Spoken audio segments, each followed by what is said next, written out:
Let's make a stitch pattern. This is the linen stitch in the round. It is a wonderful one round repeat. If you know how to make a knit stitch, then you can work this pattern. It's an easy level or even a beginner level stitch pattern. So let's do it today here on GoodKnit Kisses. Welcome to GoodKnit Kisses. We're all about helping you stitch your love and love your stitches. To get the written pattern for the stitch pattern as well as our hat pattern, please click down on the video description link below. You'll also see a link to the right and left-handed video tutorial for working this stitch pattern in the round. Let's get started.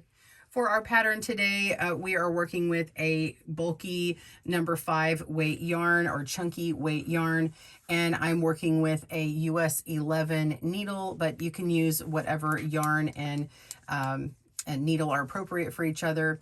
You're going to cast on an odd number of stitches. Basically, it's an odd number of stitches. So if you have a certain repeat that you want for making a brim or ribbing or some kind of beginning to your knitting, then you can go ahead and do that.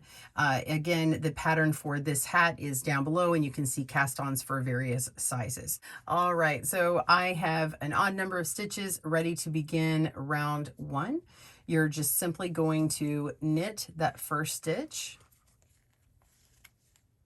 And now we're going to put our yarn to the front, slip purlwise the next stitch. So just slip it right on over, and then place our yarn to the back. And it's going to wrap around, put the yarn in front of that stitch. Then we're simply going to repeat those 2 stitches. Knit 1, yarn front, slip, yarn to the back, and then repeat, knit 1.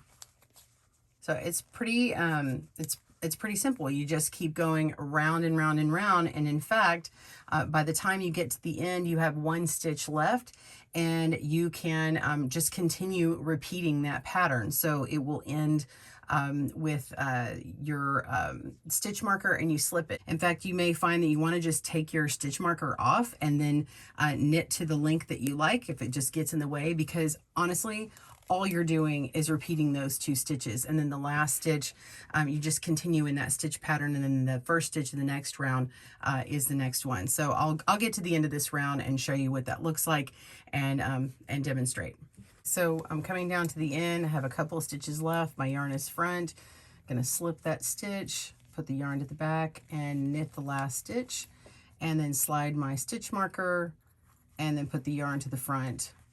And the first stitch is going to be slipped, and then put the yarn to the back. So you can see how, if you want to, you could go ahead and just take off the stitch marker. But if you want to know where that beginning and ending round is, that would be just fine to leave that on.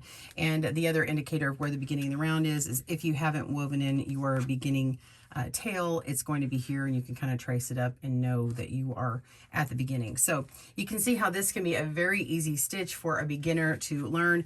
If I went too fast for you and you are a beginner, I do have tutorials on the knit stitch that are slow down in the description. If you need to cast on and work in the round, I do have a video for casting on and working in the round. So those tutorials are down in the video description below. Well, I hope you enjoyed making this. I hope you enjoyed this video and found it helpful. Be sure and boop and hit that like icon there and comment below. I'd love to see your work. Please tag us on Instagram at GoodKnit Kisses, and I hope you have a great day. Happy knitting, everyone. Thanks for joining us today, where we help you stitch your love and love your stitches. See you again soon.